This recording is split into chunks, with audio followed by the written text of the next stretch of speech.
For years, Suzuki have had the lone entrant in the compact sport utility market. Well, times are a-changing, as they say. Not only will Honda have the CR-V, but Toyota have released this vehicle. This is the recreational activity vehicle four-wheel drive, or in plain English, the Rav4. The traditional sport utility has either become too big or, as is probably closer to the truth, too expensive for many consumers. And so the Rav4 gives Toyota access to a completely new segment of the marketplace, i.e. the one below that of the 4Runner, meaning more affordable. Read the press kit and it says that the Rav4 is new from the ground up. However, look at the specifications and they suggest that the late Celica all-wheel drive has been reincarnated sans turbo. Is this a bad thing? Not at all if you believe in using proven technology. The engine size at 2 litres is the same as the Celica, although it lacks a few of the ponies. Power is rated at 120 horses at 5,400 RPM, while torque comes in at 4,600 and tips the scales at a respectable 125 pounds-feet. Given the relative light weight of the Rav, this level of power gives the vehicle a crisp feel. Ring the engine out to the red line in each of the 5 manual gears and you attain highway speed in short order. The drivetrain format and the all-wheel drive system likewise have their similarities to Celica. In manual form, the all-wheel drive system requires the driver to manually lock the center differential as and when the need arises.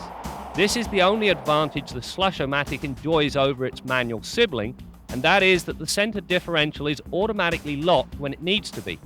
That aside, the automatic transmission gives the Rav4 a lethargic feel, particularly if you venture off-road. The fact that it lacks a 2-speed transfer case compounds the situation.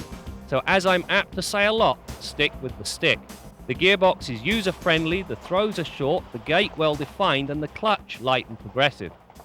The instrument panel on the Rav4 is the model of simplicity. It's also the model of efficiency because everything, and I mean everything, right down to the rear window defroster, can be reached and accessed with ease. The other thing, even though the radio sits low down in the dash and below the climate controls, which is a usual source of aggravation for me, it is high enough that you can see it relying upon peripheral vision.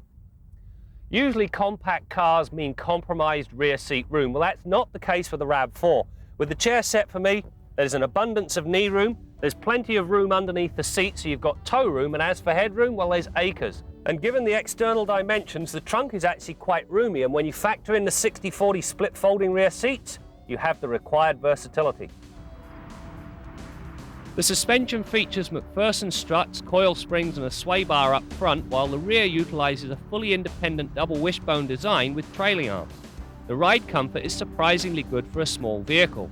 It is completely devoid of any truck-like feeling, and at speed there is little of the seesaw motion so common in these downsized sport utes. Stopping power comes from a disc drum setup that is offered with optional ABS. Toyota missed the boat on this one because this important safety feature should be standard on any vehicle in this price class. That aside, the stops are short, the pedal is easily modulated, and the ABS only comes into play when absolutely necessary. On the safety front, the Rav4 comes with all the usual stuff, including dual airbags, childproof rear door locks, and available ABS. Usually a combination of rear seat headrests and a spare tyre that's mounted on the tailgate equates to a disastrous view through the rear view mirror. Well, that's not the case on the Rav4, primarily because the headrests are small enough and the spare tyre barely sticks up above the window line.